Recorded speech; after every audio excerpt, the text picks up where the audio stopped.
नमस्कार माय YouTube family. तर सिडकोनं दिलेला शब्द पाळला नाही, जाहीर केलेला कार्पेट एरिया न दिल्याने सोडतीतील विजेत्यांना धक्का। सिडकोच्या वतीनं ठराविक कालावधीनंतर नवी मुंबई आणि नजीकच्या भागांमध्ये सामान्यांना परवडणाऱ्या दरामध्ये घरं उपलब्ध करून दिली जातात। माझे पसंतीचे घर ही सिडकोची योजना जाहीर झाल्या क्षणापासून चर्चेचा विषय ठरत आहे। पण यात चर्चा संमिश्र असून सिडकोच्या योजनेला यंदा मिळत असणारा अल्प प्रतिसाद सातत्याने योजनेच्या अपयशालाच अधोरेखित करताना दिसत आहे। घरांचे दर अवाक्याबाहेर असल्याचंच अनेक अर्जदार इच्छुकांचं मत। त्यातच आता एक नव्या मुद्द्यामुळे सिडकोची ही योजना चर्चेच्या केंद्रस्थानी आली आहे। माझे पसंतीचे घर या योजनेअंतर्गत सिडकोच्या वतीनं जाहीर झालेली घरं लवकरच विजेत्यांच्या ताब्यात दिली जाणार आहेत। पण तत्पूर्वी या घरांच्या चटई क्षेत्रासंदर्भातील मुद्द्यानं सर्वांचंच लक्ष वेधलं आहे। माजी आमदार संदीप नाईक यांच्या माहितीनुसार अर्जदारांना हमी दिलेल्या क्षेत्रफळापेक्षा लहान आकाराचे घरं या सोडतीमध्ये दिले जाणार आहेत, असं म्हणत सिडकोनं दिलेला शब्द पाळावा अशी मागणी त्यांनी केली। सोडतीचा निकाल जाहीर झाला आणि सिडकोनं विजेत्यांसाठी इरादापत्र म्हणजेच लेटर ऑफ इंटेंट जारी केले।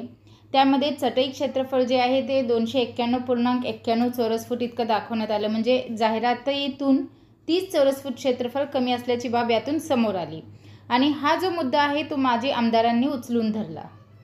सिडकोकडून करण्यात आलेल्या या अनपेक्षित बदलांचा कडाडून विरोध करत संदीप नाईक यांनी आधी आश्वासन दिलेल्या चटई क्षेत्र म्हणजेच कार्पेट एरियाची घरं विजेत्यांना देऊ करावीत अशी मागणी करत आश्वस्त करण्यात आलेल्या घरांपासून लाभार्थी वंचित राहू नयेत आणि सिडकोनं ताबडतोब ही चूक सुधारावी अशीच स्पष्ट मागणी नाईक यांनी केली आहे।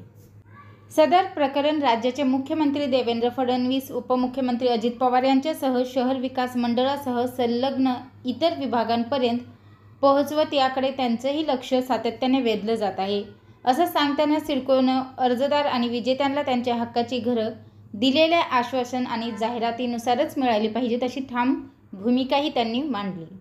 तर आता आपले जे अर्जदार किंवा जे विजेते असतील त्यांचं म्हणणं असं येत आहे की क्षेत्रफळ वाढवता येत नाही, त्याच्यामुळे आता जर कमी क्षेत्रफळाचं घर देत असतील तर त्यांच्या ज्या किमती आहेत त्या घराच्या किमती कमी कराव्यात।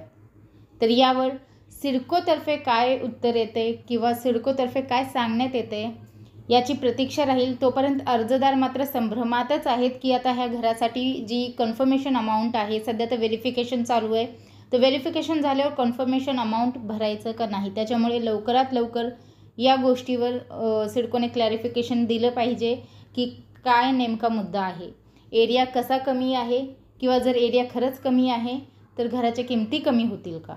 तर हीच अपडेट मला आपल्यापर्यंत पोहोचवायची होती। व्हिडिओ पाहिल्याबद्दल धन्यवाद। आपल्या सर्वांचे आभार।